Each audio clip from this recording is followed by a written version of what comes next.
युवा तरंग। आबा पिता हे परमेश्वर, स्वीकार लो हमें, स्वीकार लो।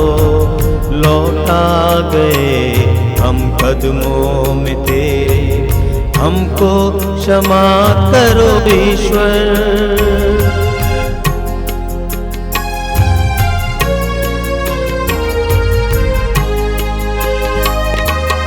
आबा पिता हे परमेश्वर, स्वीकार लो हमें, स्वीकार लो। लौटा गए हम कदमों में तेरे, हमको क्षमा करो ईश्वर।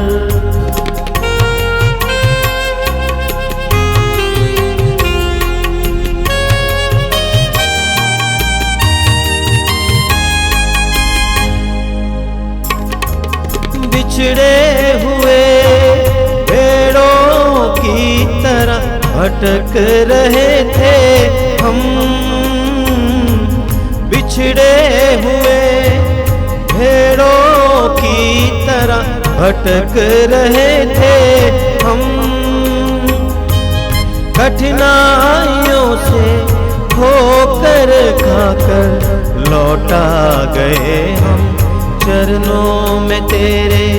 कठिनाइयों से होकर खाकर लौटा गए हम चरणों में तेरे। हमको क्षमा कर, हमको क्षमा कर, हमको क्षमा करो ईश्वर। हमको क्षमा कर, हमको क्षमा कर, हमको क्षमा करो ईश्वर। सभी युवा भाई बहनों को जय सु। मैं आप सभी का हार्दिक स्वागत करता हूं युवा तरंग में। आपको बधाई देता हूं कि आप इस कार्यक्रम से जुड़े हुए हैं। जुड़े रहिए, आशीष पाइए। हर बार हम आपके जीवन से संबंधित वचनों को देने का प्रयास करते हैं, विशेष करके उन बातों को आपके सामने रखने का प्रयास करते हैं जो आपके जीवन से संबंधित हैं। आज भी ऐसा ही एक विषय आपके सामने रखा जा रहा है। ध्यान से सुनिए और प्रभु की आशीष पाइए।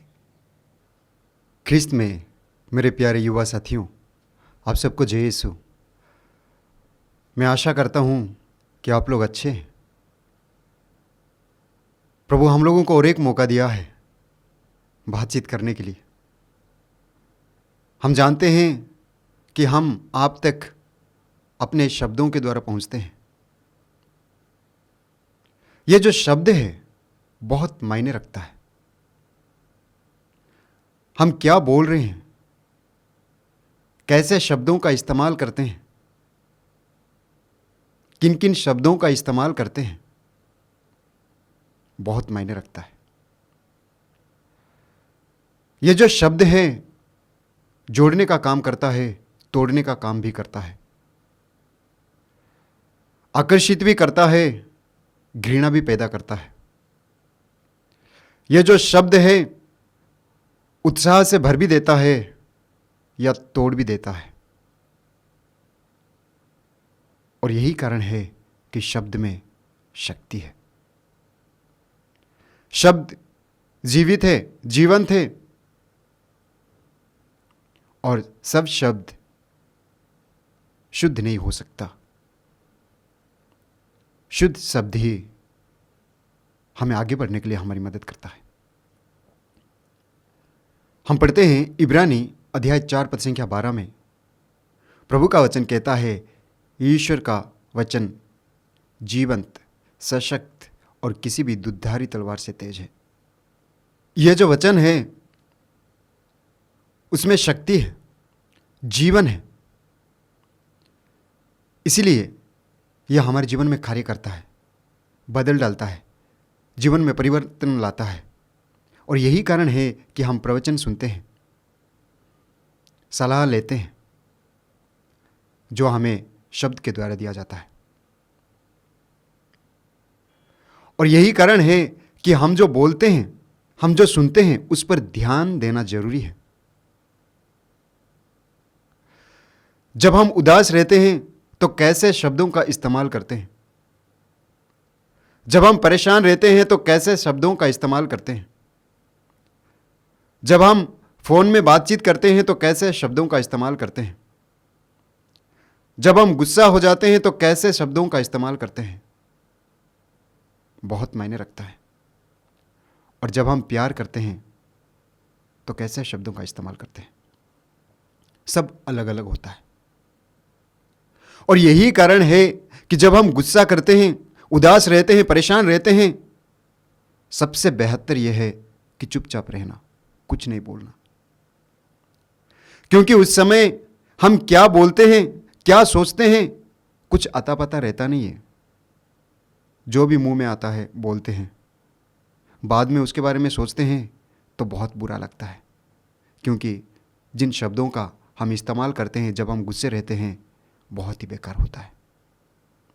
इसलिए हम अपने शब्दों का ख्याल करें। कैसे शब्द का इस्तेमाल कर रहे हैं उस पर मनन चिंतन करें। बोलने से पहले सोचे कि मैं क्या बोल रहा हूं। अगर अच्छा नहीं है तो नहीं बोलना चाहिए। अगर जोड़ने का काम नहीं कर रहा है तो नहीं बोलना चाहिए। अगर हिम्मत देने का काम नहीं कर रहा है तो नहीं बोलना चाहिए। अगर किसी को परेशान करेगा, दुखी करेगा तो नहीं बोलना चाहिए। ऐसे शब्दों का इस्तेमाल नहीं करना चाहिए। वास्तव में यह शब्द क्या है? यह शब्द क्या है? कहां से आता है? कौन है? हम पढ़ते हैं यूहन्ना के सुसमाचार अध्याय 1 पद संख्या 1 में, आदि में शब्द था, शब्द ईश्वर के साथ था और शब्द ईश्वर था। यानी आदि में केवल शब्द ही था और वह शब्द ईश्वर के साथ था और वह शब्द स्वयं ईश्वर ही था। यानी हम जो बोल रहे हैं वह शब्द ईश्वर है। और उस शब्द के बारे में हम पढ़ते हैं यूहन्ना के सुसमाचार अध्याय 1 पद संख्या 14 में, शब्द ने शरीर धारण कर इस धरती पर आया, वो प्रभु यीशु मसीह है। यानी हम एक एक शब्द जो बोलते हैं वो प्रभु यीशु मसीह है। वो जीवंत ईश्वर है और वो प्रभु यीशु मसीह हमें इतना प्यार किया कि वो अपने आप को हमारे लिए अर्पित कर दिया। वो हमें इतना प्यार किया कि वो हमें खोना नहीं चाहा। हमारे सारे अपराधों को क्षमा करने के लिए, अपने ऊपर उठा लेने के लिए वो इस धरती पर आया और वही किया। और प्रभु यीशु ने जो कुछ भी कहा, जोड़ने के लिए कहा, तोड़ने के लिए नहीं कहा।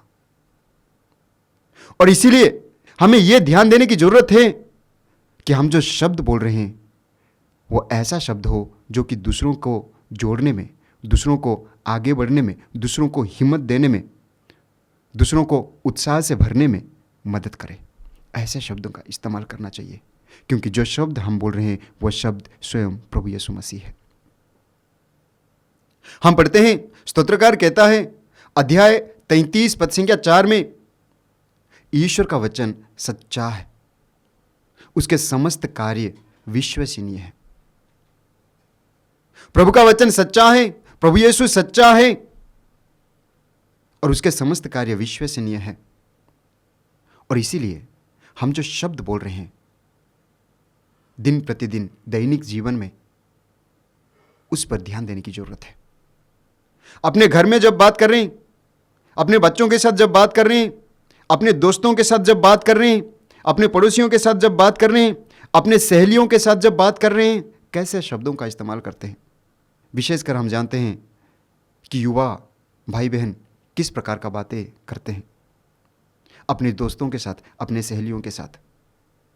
कुछ भी, मतलब कुछ भी चलता है। ऐसा नहीं हो सकता, ऐसा नहीं हो सकता। विशेषकर युवा रहते समय हमें ध्यान देने की जरूरत है।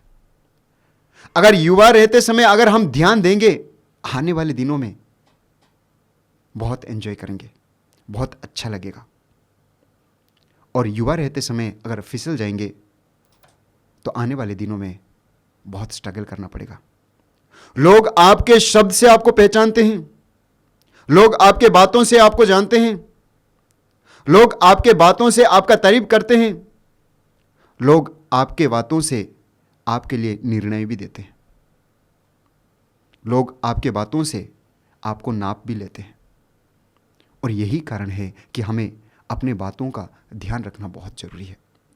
मेरे प्यारे युवा साथियों, आज का ज़माना ऐसा हो गया, जिस ज़माने को लोग कहते हैं आधुनिक ज़माना, और आज के ज़माने में लोग अपने बैचमेट के साथ जैसे बात करते हैं, अपने साथियों के साथ जैसे बात करते हैं, छोटों के साथ जैसे बात करते हैं, बड़ों के साथ भी वैसे बात करते हैं, कोई मायने नहीं रखता है। लेकिन ऐसा नहीं होना चाहिए। हमें यह जानने की जरूरत है कि मैं बड़ों से बात कर रहा हूं, मैं किसी बुजुर्ग से बात कर रहा हूं। हमें यह जानने की जरूरत है कि मैं अपने फ्रेंड से बात कर रहा हूं। मुझे यह भी जानने की जरूरत है कि मैं अपने छोटा भाई या छोटी बहन से बात कर रहा हूं। जो शब्द हम बोलते हैं उस शब्द में रेस्पेक्ट होना बहुत जरूरी है, क्योंकि हमारा जो ज़्यादा से ज़्यादा जो दिखता है शब्द में दिखता है। रेस्पेक्ट होना बहुत ज़रूरी है। जब हम बड़ों के साथ बात करते हैं तो उनका रेस्पेक्ट करना बहुत ज़रूरी है, क्योंकि आज के ज़माने में बहुत कम दिखता है। पहले लोग विश भी करते थे, बड़ों का पैर छूते हैं, और धीरे धीरे आज विदेश का कल्चर आ गया है। पैर नहीं छूते, बड़ों का रेस्पेक्ट नहीं करते, उनका आदर नहीं करते, दूसरों के साथ जैसे बातें करते हैं बड़ों के साथ भी ऐसे बातें करते हैं। आइए हम अपनी संस्कृति को बचा के रखें, बड़ों का रेस्पेक्ट करें, आदर करें, सम्मान दें। जब हम बड़ों का सम्मान करेंगे तो हमारा समय भी आ रहा है, हमें भी सम्मान मिलेगा, संस्कृति अच्छी बनी रहेगी, दूसरों को अच्छा लगेगा, क्योंकि हमारे देश का जो कल्चर है बड़ों का सम्मान करना है, छोटों का आदर करना है। जहाँ कहीं भी जाएं, जो कुछ भी करें, किसी के साथ भी बात करें, अपने जीव को लगाम देना बहुत ज़रूरी है। बोलने से पहले सोच विचार करना बहुत ज़रूरी है। क्यों? क्योंकि जो शब्द है केवल जोड़ने के लिए है, तोड़ने के लिए नहीं है, और वह सदा बना रहता है, वह सदा बना रहता है। यही कारण है कि प्रभु यीशु मसीह कहते हैं मत्ती के सुसमाचार में अध्याय 24 पद संख्या 35 में, प्रभु कहता है आकाश और पृथ्वी टल जाए तो टल जाए, परंतु मेरा शब्द नहीं टलेगा। मेरा शब्द नहीं टल सकता, प्रभु का शब्द नहीं टल सकता। और यही कारण है कि हमें ध्यान देने की जरूरत है, और यही कारण है प्रभु यीशु मसीह स्वयं कहते हैं कहीं अधिक धन्य है वे लोग जो ईश्वर के वचन को सुनते और उसका पालन करते हैं, जो हम पढ़ते हैं लूकोस के सुसमाचार अध्याय 11 पद संख्या 28 में। मेरे प्यारे मित्रों, कुछ भी नहीं चल सकता, एक अच्छा इंसान बनने के लिए कुछ भी नहीं चल सकता, कुछ भी नहीं बोल सकता। मुझे याद आता है जब मेरा पुरोहित अभिषेक हो रहा था, बिशप स्वामी जी ने बहुत अच्छा प्रवचन दिया, उन्होंने बहुत सारी बातें बताई, लेकिन एक देहाती सेंटेंस जो मुझे अभी भी याद है, गांव में बोलचाल की भाषा में कहते हैं, उन्होंने मुझे कहा कि प्रज्ञान, अंड बंड नहीं बोलना, अंड शंड नहीं खाना। गांव के लोग बोलते हैं, बहुत ही अच्छा है, यह हम अपने जीवन में लागू कर सकते हैं। यानी हम कुछ भी नहीं बोल सकते, कुछ भी नहीं खा सकते, क्योंकि हम जो बोलते हैं वो मायने रखता है, जो हम खाते हैं मायने रखता है। और यही कारण है कि हमें बोलने से पहले मनन चिंतन करना जरूरी है, और यही कारण है कि हमें आगे के बारे में सोचने की जरूरत है कि मैं जो बोल रहा हूं उसका इफेक्ट क्या होगा, क्या असर करेगा, बहुत मायने रखता है। ज़्यादा से ज़्यादा हम ऐसे शब्दों का इस्तेमाल करते हैं जो शब्द कि दूसरों को अपने काबू में कर ले। ऐसे शब्दों का इस्तेमाल करते हैं ताकि हमें लोग जाने कि हम ज्ञानी हैं। ऐसे शब्दों का इस्तेमाल करते हैं ताकि लोग हमसे छोटे बने। हम अपने आप को दिखाने की कोशिश करते हैं। अपने आप को छोटा बनाने का शब्द हम बहुत कम इस्तेमाल करते हैं। अपने आप को छोटा बनाने का शब्द भी इस्तेमाल करने के लिए सीखना बहुत जरूरी है। बहुत सारे भाई बहन हैं, एक इंग्लिश शब्द है, बोलने के लिए तैयार नहीं होते। वह शब्द है सॉरी। नहीं बोल सकते। मुझे माफ करना नहीं बोल सकते।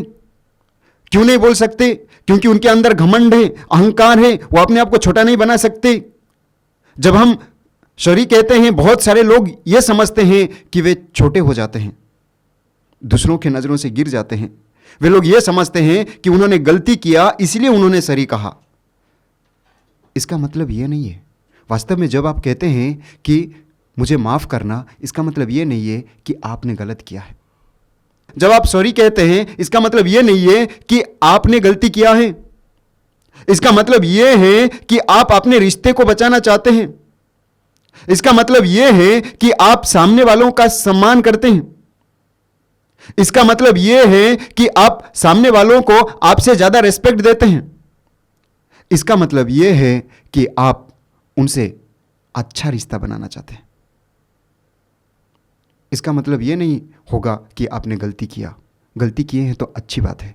अगर गलती नहीं किए हैं तो एक बुद्धिमान व्यक्ति ही सॉरी बोल सकता है। मेरे प्यारे दोस्तों, हम जब युवा है सोचते नहीं है, कुछ भी बोलते हैं, किसी को कुछ भी बोलते हैं, कोई लेना देना नहीं है, किसी को भी टोक देते हैं, कैसे भी शब्दों का इस्तेमाल करते हैं। मायने रखता है, मायने रखता है। क्योंकि ये मत भूलिए, आज जो कुछ आप है कल भी वही रहेंगे।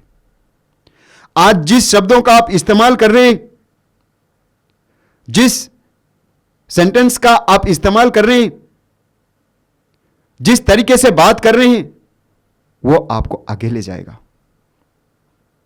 आपका आगे के बारे में वही सेंटेंस आपको बताएगा, वही शब्द बताएगा। और यही कारण है कि ध्यान दीजिए, हम सबको, हम हर एक को ध्यान देने की जरूरत है। जब हम घर पे होते हैं, अपने मम्मी पापा भाई बहन के साथ होते हैं, जब हम बाहर होते हैं, अपने दोस्तों के साथ होते हैं, अपने शब्दों का ख्याल करने की जरूरत है। तो मेरे प्यारे दोस्तों, आइए हम अपने आप को देखें। आज तक मैं कैसे शब्दों का इस्तेमाल करता हूं? आज तक मैं कैसे बातें करता हूं? क्या मैं कुछ भी बोलता हूं बिना सोचे, बिना समझे, जो मुंह में आता है, जो दिमाग में आता है? कुछ भी नहीं बोल सकते। एक विश्वासी, एक अच्छा इंसान कुछ भी नहीं बोल सकता है। जो भी आए मुंह में नहीं बोल सकता। वो सोचेगा ये बोलना सही है या सही नहीं है। सोचने के बाद ही बोलेगा। अगर उसको लगेगा अच्छा है तभी वो बोलेगा, जो शब्द दूसरों की भलाई करेगा। तो मेरे प्यारे दोस्तों, आज अपने आप को देखेंगे, अपने आप को देखिए, क्या मुझे बदलने की जरूरत है? क्या मेरे बात करने का स्टाइल जो है उसको बदलने का जरूरत है? अगर जरूरत लगता है तो बदल लीजिए। क्यों? आपको बदलना इसलिए जरूरी है कि आने वाले दिनों में आपके लिए आपके शब्द परेशानी का कारण नहीं बनेगा। अगर आप नहीं बदलेंगे तो आने वाले दिनों में आपके शब्द आपके लिए परेशानी का कारण बन सकता है। हम पढ़ते हैं मत्ती के सुसमाचार अध्याय 12 पद संख्या 36-37 में प्रभु का वचन कहता है, न्याय के दिन मनुष्यों को अपने हर एक निकम्मी बात का लेखा देना पड़ेगा, क्योंकि तुम अपने ही शब्दों से निर्दोष या दोषी ठहराए जाओगे। बहुत मायने रखता है, क्योंकि हम अपने शब्दों से ही न्याय के दिन हमें जवाब देना पड़ेगा कि मैंने क्या कहा था, मैंने किन किन शब्दों का इस्तेमाल किया।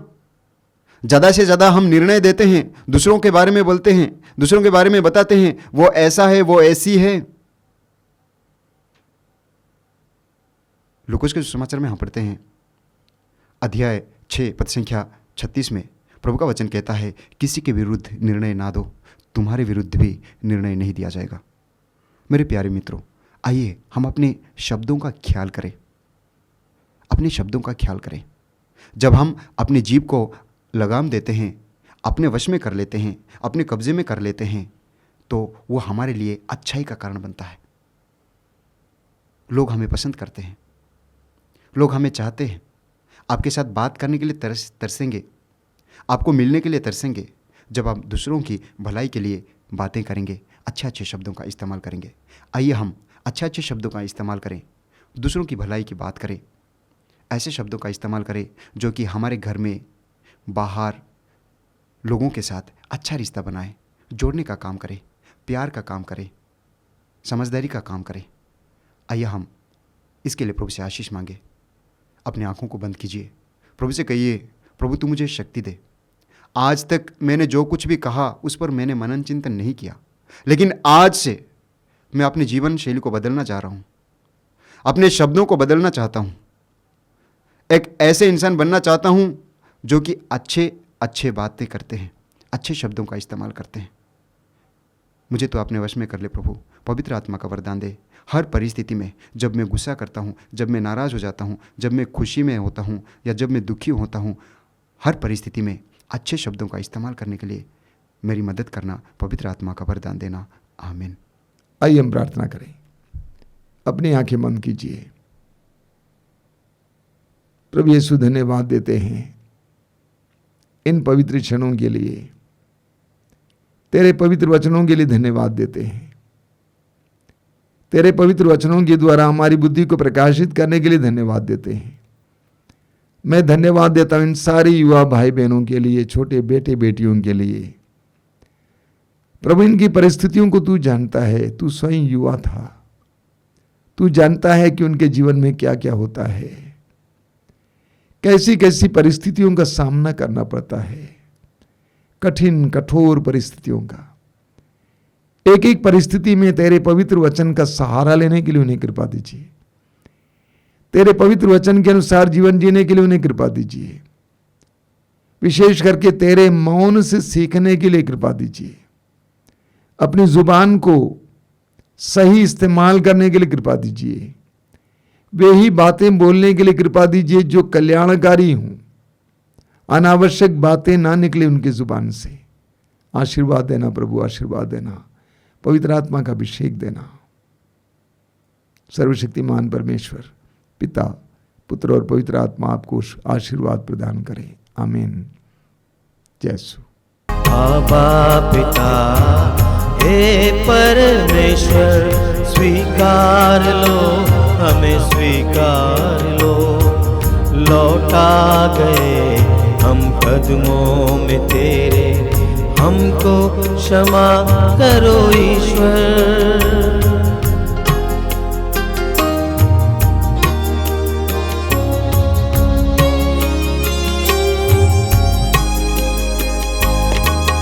एक तू है स्वामी, क्षमा करने वाला, शांति प्रदाता भी तू।